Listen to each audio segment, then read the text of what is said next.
নমস্কার, কলকাতা টিভিতে আপনাদের স্বাগত। আমি রমিত বন্দ্যোপাধ্যায়। রাজ্যে চালু হলো আয়ুষ্মান ভারত।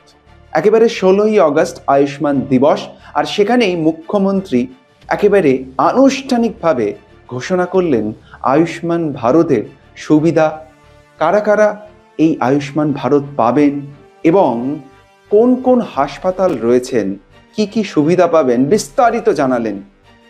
অনেকেই হাঁটুর ব্যথা নিয়ে ভোগেন। এবার এই আয়ুষ্মান ভারতে ওই নি রিপ্লেসমেন্ট বা হাঁটু প্রতিস্থাপন, সেই সুবিধাও পাওয়া যাবে, সেরকমভাবেই কিন্তু জানিয়ে দিলেন স্বয়ং মুখ্যমন্ত্রী। হাঁটুর ব্যথা নিয়ে অনেকেই ভোগেন, পরবর্তীকালে অনেকের ক্ষেত্রেই নি রিপ্লেসমেন্টটা করাতে হয়, আর সেই ক্ষেত্রে আয়ুষ্মান ভারতে যদি সেই সুবিধা পাওয়া যায়, সেটাতে তো সাধারণ মানুষের অনেকটাই সুবিধা হতে পারে।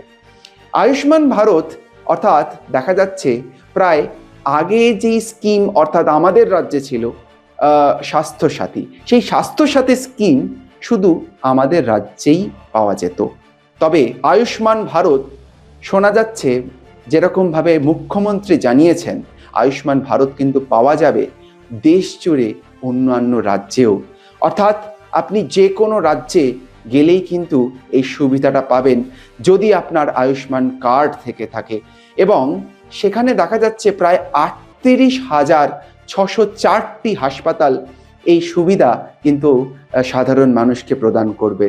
শুধু তাই নয়, আমাদের রাজ্যে দেখা যাচ্ছে 1240টা প্রাইভেট হাসপাতাল এবং 627টি গভর্নমেন্ট হাসপাতাল, তারা কিন্তু এই আয়ুষ্মান ভারতের সুবিধা দেবে সাধারণ মানুষকে। প্রায় 1,43,00,000 পরিবার এই আয়ুষ্মান ভারতের আওতায় আসছেন। বলা যেতে পারে 6 কোটি মানুষ আয়ুষ্মান ভারতের সুবিধা পাবেন। 70 সকলেই এই আয়ুষ্মান ভারতের সুবিধা পেতে পারেন। এবং সব থেকে বড় কথা যেটা, এছাড়াও কিন্তু রয়েছে যারা আয়ুষ্মান ভারতে এলিজিবল নয়, তার ক্ষেত্রে রয়েছে কিন্তু মুখ্যমন্ত্রী স্বাস্থ্য বীমা যোজনা। এবং আমাদের রাজ্যে এই দুটো স্কিমই কিন্তু চালু থাকবে এবং সেই সুবিধা পাবেন সাধারণ মানুষেরা।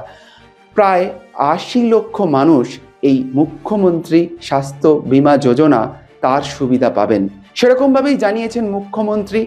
এবং এই যে আয়ুষ্মান ভারত তার স্কিম, সেই স্কিমে যাতে আরেকটু মডার্নেশন করা যায়, আরেকটু সুবিধা দেওয়া যায় মানুষদের, সেই দিকেও কিন্তু রাজ্য সরকার একেবারে কেন্দ্রের সাথে একটা মেলবন্ধনে চেষ্টা চালিয়ে যাচ্ছেন। ঠিক যেমনভাবে যেই আনুষ্ঠানিকভাবে যখন আমরা দেখলাম আয়ুষ্মান ভারতের লঞ্চ হলো, ঠিক তার আগেই মুখ্যমন্ত্রীর সাথে কিন্তু বেশ কিছু প্রাইভেট হাসপাতালের কর্তৃপক্ষের কথা হয় এবং সেই মিটিং, তার নির্যাস যা মুখ্যমন্ত্রী নিজে জানান, অর্থাৎ প্রাইভেট হাসপাতালের তরফ থেকে বেশ কিছু প্রয়োজনের কথা বলা হয়েছে, কিছু অল্টারেশনের কথা বলা হয়েছে, আর সেই নিয়ে রাজ্য সরকার একবারে কেন্দ্র সরকারকে জানাবেন, কিছু একটা ব্যবস্থা করার চেষ্টা করবেন, সেরকমভাবেই কিন্তু জানিয়েছেন স্বয়ং মুখ্যমন্ত্রী। অর্থাৎ আয়ুষ্মান ভারতের সুবিধা সকল মানুষের কাছে পৌঁছচ্ছে কি পৌঁছচ্ছে না, সেইটা কিন্তু জানার জন্য আমরাও অপেক্ষা করছি। আপনারা আমাদেরকে জানান আপনারা কি পাচ্ছেন সুবিধা, কি পাচ্ছেন না। সঙ্গে থাকুন রাত দিন 7 দিন।